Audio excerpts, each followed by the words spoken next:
শাখার পাশে লাল পলা আর মাথা ভর্তি সিঁদুর, এই দুইটা না হলে মনেই হয় না যে পূজা করতে যাচ্ছি। পূজার সাজগোজটা আমার কাছে একটু অন্যরকম হলেই ভালো লাগে। মাথা ভর্তি সিঁদুর আর লাল পলা যখন পরেছি তখন নিশ্চয়ই পূজা করতে যাচ্ছি।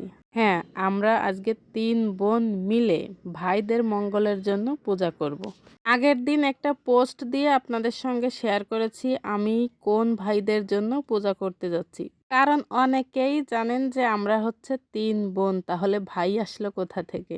আমরা মায়ের পেটে 3 বোন, কিন্তু আমাদের জ্যাঠাতো পিসির ছেলেরা আছে, তাদের মঙ্গলের জন্য হচ্ছে আমরা পূজা করতে যাচ্ছি। আমরা মনে প্রাণে সত্যি চাই যে আমার ভাইদের অনেক মঙ্গল হোক, কারণ আমাদের ভাই বোনের সম্পর্কটা ঠিক তেমনই। ওরা যেমন আমাদের মঙ্গল কামনা করে, ঠিক তেমন আমরাও ওদের মঙ্গল কামনা করি।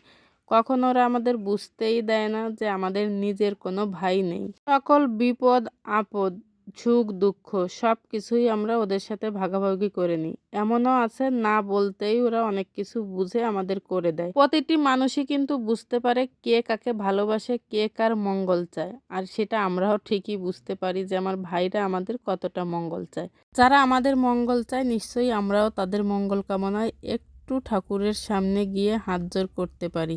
এখন আবার অনেকেই জিজ্ঞেস করবে ভাইয়ের মঙ্গলের জন্য আবার কি পূজা করা হয়।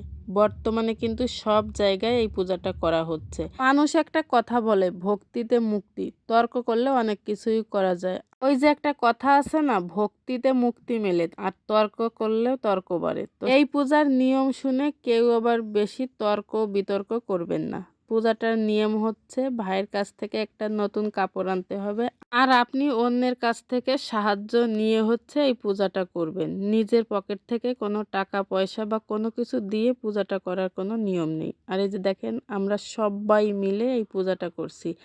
অনেক প্রিয় প্রিয় মানুষ আজকে আমার এই ভিডিওতে আছে, তার কারণে ভিডিওটা একটু দেরি হলেও আমি আপনাদের সঙ্গে শেয়ার করলাম। আর ভিডিওতে যারা আছে সবাই কিন্তু আমার ভিডিওতে থাকতে চায়, এমন না যে কেউ বলবে যে আমাকে তুমি ভিডিও করো না, পোস্ট করো না।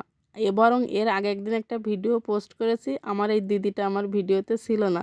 বারবার দিদি বলছিল আমি তোদের বাড়ি ছিলাম, কত কিছু করেছি, কিন্তু আমি একটুও ভিডিওতে নেই। তার কারণে দিদিকে একটু সামনে এনে আমি ভিডিওতে দেখাচ্ছিলাম। এই ভালো লাগাটা যখন আমি দেখি তখন আমার বেশি ভালো লাগে যে আমার ভিডিও করাটা সবাই অনেক বেশি পছন্দ করে। আমাদের হচ্ছে পূজা করা শেষ, এখন সবাই মিলে প্রসাদ নিব। এটা হচ্ছে আমাদের বাড়ির কাছে কালী মন্দির, সেখানে বসেই আমরা পূজাটা করেছি। আর এই যে পূজা শেষে সবাইকে প্রসাদ দেওয়ার জন্য প্রসাদ তৈরি করছিলাম আমি, আমার দাদা, আমার আরেকটা দিদি। যে দিদিটা প্রসাদ মাখাচ্ছে আমার সাথে, দিদিটাও কিন্তু আমার অনেক প্রিয় এবং কাছের একজন মানুষ। তো যাই হোক, আমরা এখন প্রসাদ নিব আর ভিডিওটাই শেষ করব। Tata, bye bye.